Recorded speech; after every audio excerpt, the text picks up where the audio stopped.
WhatsApp users को पाई बड़ खबर नवा वर्षरू आउ काम करिबो नाही व्हाट्सएप आज ठारू डाटा रखिबा पाई दियागला परामर्श एमिति नकले सबुदिन पाई डिलीट होइजिबो चैट और डाटा उपभोक्ता मानक पाई एमिति बड़ खबर आनिछि लोकप्रिय मेसेजिंग प्लेटफॉर्म व्हाट्सएप आउ केइटा दिन परे किछि एंड्रॉइड स्मार्टफोन पाई व्हाट्सएप निजर सपोर्ट सेवा बंद करिबाकू जाउछि सत कहबाकू गले मेटा मालिकाना प्लेटफॉर्म पुराना सॉफ्टवेयर एवं हार्डवेयर आधारित स्मार्टफोन रे सेवा बंद हेबाकू जाउछि नुआ वर्ष अर्थात 2025 जनवरी 1 तारिखरु पुराना स्मार्टफोन रे सपोर्ट सेवा बंद करिबाकू घोषणा करिछि व्हाट्सएप विशेषकर Samsung Galaxy S3 HTC One X परी अनेक पुराना मॉडल मोबाइल रे व्हाट्सएप सेवा बंद हेबो बहु दामी कंपनी रो मोबाइल पुराना सॉफ्टवेयर एवं हार्डवेयर रे चालुछि जहाँकि व्यवहारकारी सुरक्षा प्रति विपद सृष्टि करुछि तेणु व्हाट्सएप उपभोक्ता मानकु नुआ फोन को अपग्रेड हेबाकू परामर्श दैछि जेउ सबु स्मार्टफोन रे व्हाट्सएप सपोर्ट सेवा बंद हेबाकू जाउछि से सबु मध्यरे एंड्रॉइड किटकैट एवं 10 वर्षरू अधिक पुराना एंड्रॉइड स्मार्टफोन रहिछि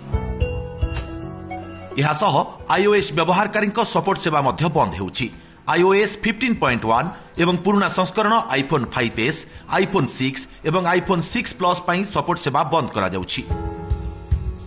एपरिक iPhone व्यवहारकारी 5 मई 2025 पर्यंत डेडलाइन दिया जाइछि एही समय सीमा मध्यरे फोन परिवर्तन करिवार विकल्प दिया जाइछि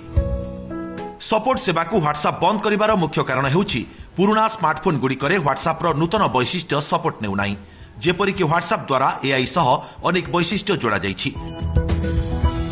जहाको पुराना फोन सपोर्ट करू नाही जेउ स्मार्टफोन पाई व्हाट्सएप सपोर्ट सेवा बंद हेबाकू जाउछि से सबु स्मार्टफोन गुड़िक हेला Samsung Galaxy S3 Galaxy Note 2 Galaxy ACE 3 Galaxy S4 mini HTC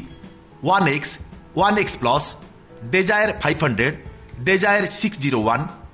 सेही बड़ी Sony Xperia Z1 Xperia SP Xperia T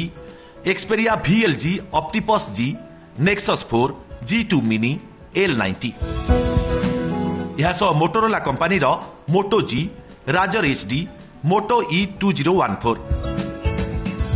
आसंता जनवरी 1 तारिखरु एही सब मोबाइल रे व्हाट्सएप सेवा बंद होइजिबो पुराना एंड्रॉइड स्मार्टफोन रे व्हाट्सएप व्यवहार करुथिबा उपभोक्तांकु निजर फोन अपग्रेड करिबाकू व्हाट्सएप पक्षरु परामर्श दिया जाइछि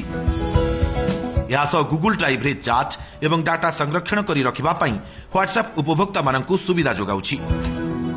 डाटा संरक्षण करि नथिबा उपभोक्तांक व्हाट्सएप डाटा गुड़िक सबुदिन पई डिलीट होइजिबो बोली व्हाट्सएप पक्षरु कुहा जाइछि ब्यूरो रिपोर्ट OTV।